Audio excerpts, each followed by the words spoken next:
Hi there. I just got out of the shower, but let's take up another section of some of the electoral buzzwords that everybody should be on the lookout for this time around.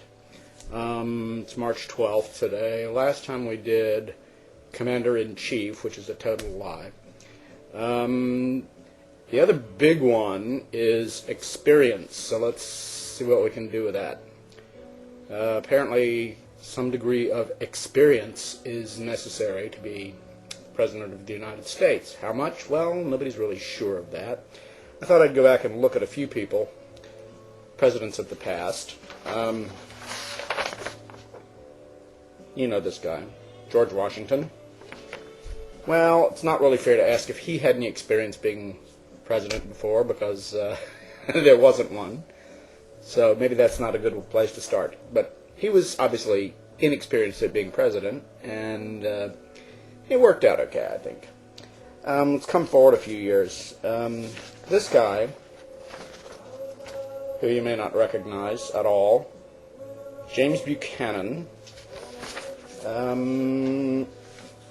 incredibly experienced, 24, 25 years, 26 years in government at various levels, and he was probably one of the worst people who ever held the office of the presidency. He averted taking advantage of nearly every opportunity that could have potentially avoided the U.S. Civil War. So that didn't work out too well. A lot of experience, but a real fuck-up, It was just a dumb shit.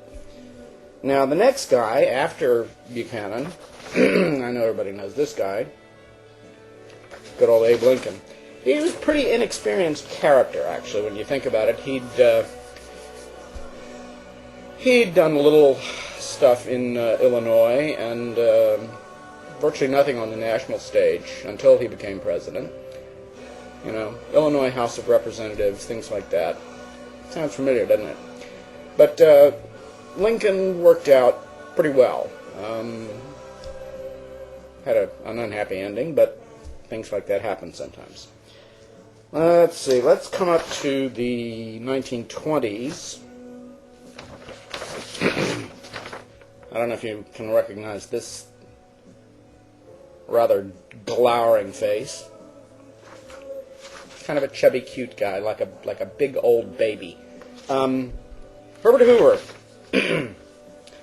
hugely experienced. He was experienced in the Congress and the Commerce Department before going to the presidency. He was the one who was sent to Louisiana in 1917 to manage things for the Great Flood of 1917. You know the one, Randy Newman wrote a song about it. If you don't, go back and look it up in your history book. Or look on Wikipedia and do something. Herbert Hoover was really not a very good guy. He avoided a lot of chances to do some things that could have averted at least parts of the Great Depression.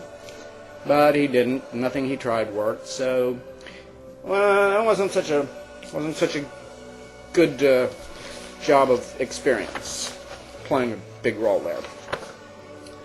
Again, this is the guy after Hoover, FDR, Franklin Roosevelt.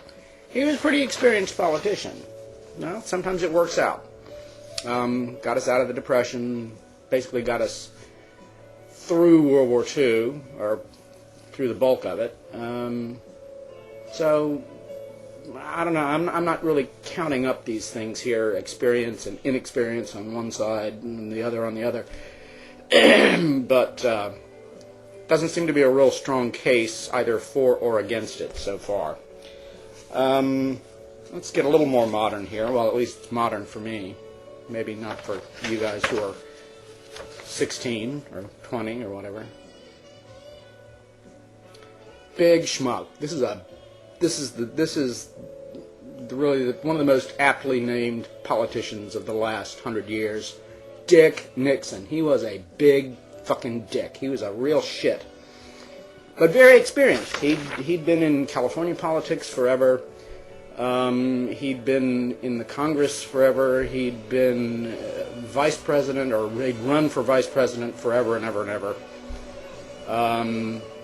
Got to be president, got 2 terms at it, actually, and turned out to be nothing more than a crook and a liar. And he was also essentially a crazy guy. He really didn't quite, he was coming unglued upstairs toward the end. So experience, maybe we need to add sanity to experience as a qualifier.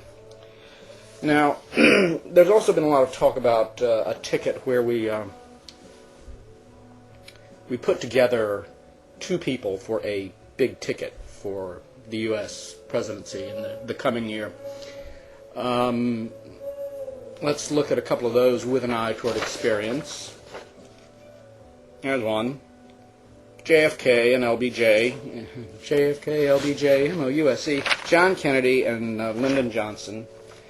Johnson was one of the most experienced politicians that has ever been anywhere near the White House. I mean, this guy, if it could be done, he had done it. Kennedy was actually a relative newcomer and lightweight. Had a lot of good ideas. Johnson maybe was the arm twister behind the back who actually got a lot of stuff done. That case, it worked out pretty well. Take another pair. And unless you're under 8 years old, you definitely know who these 2 are. George W. Bush and another political dick, Dick Cheney. Cheney is one of the longest serving people. He's been in politics since he stopped evading the draft for the Korean War. He's just been around doing things since way back. Since before I was born, he's been in politics. George W. Bush is quite new and quite inexperienced. This was a real case of on-the-job training. So in this case, an inexperienced pair didn't work out so well. So where am I going with all of that? Well, I don't know. I think it's just that, again, the buzzword experience is an utter piece of bullshit. Don't buy it. You're not looking for a one-word candidate. You're not looking for something that a candidate that can be summed up in a single sentence or a single phrase. It's a big, complex job. We need someone who's a little more versatile than just spouting a single phrase. I suppose I could go on with this. I'm really not trying to take one side or the other in this piece, although I do have my preferences. But the question of experience is essentially a false question, because as I've just run through, sometimes it works out great to have an experienced president. Sometimes it just fucking sucks to have an experienced president. They tend to get crooked. They tend to get desperate. They tend to try to manipulate everything. So you can't use that criterion for any sort of rational judgment. And now that I've talked about politics for 8 or 9 minutes, I guess it's time for me to go take another shower because I feel dirty.